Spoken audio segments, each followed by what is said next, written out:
Flowers top singer season 4 ഇന്നത്തെ എപ്പിസോഡിൽ പാടാനായി തൻ്റെ അടുത്തൊരു പെർഫോമൻസുമായി അബിൻ കൃഷ്ണ എത്തുന്നു.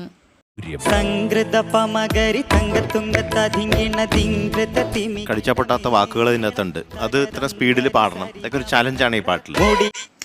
1984 പുറത്തിറങ്ങിയ മൈലാഞ്ചി പാട്ടുകൾ എന്ന ആൽബത്തിലെ VM കുട്ടിയുടെ സംഗീതത്തിൽ മുഹമ്മദ് സാറിൻ്റെ വരികൾക്ക് KJ യേശുദാസ് സാർ ആലപിച്ച സംഗീത പമഗിരി എന്ന് തുടങ്ങുന്ന ഗാനവുമായിട്ടാണ് ഇന്ന് അബിൻ കൃഷ്ണ എത്തുന്നത്.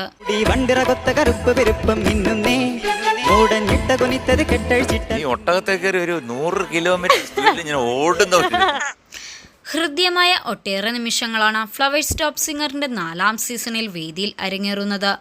അതിമനോഹരമായ ആലാപന മികവുള്ള കുരുന്നു ഗായകരാണ് ഈ സീസണിലും വേദിയിലേക്ക് എത്തിയിരിക്കുന്നത്. തീർച്ചയായിട്ടും മോന്റെ എഫേർട്ടിന്റെ ഒരു ഇമ്പാക്റ്റ് ആണ് അത്. വിസ്മയിപ്പിക്കുന്ന പ്രകടനമാണ് മത്സരാർത്ഥികളൊക്കെ വേദിയിൽ കാഴ്ചവെക്കുന്നത്. മനോഹരമായ ആലാപനത്തിലൂടെയും രസകരമായ സംസാരത്തിലൂടെയും പ്രേക്ഷകരുടെ ഇഷ്ടതാരങ്ങളായി മാറുകയാണ് ഈ കുരുന്നു ഗായകർ. ഫൈനലിലെത്താൻ യോഗ്യതയുള്ള മത്സരാർത്ഥികളിൽ ഒരാളാണ് അബിൻ കൃഷ്ണ. നിരവധി മനോഹരമായ പ്രകടനങ്ങളാണ് വേദിയിൽ കാഴ്ചവെച്ചിട്ടുള്ളത്.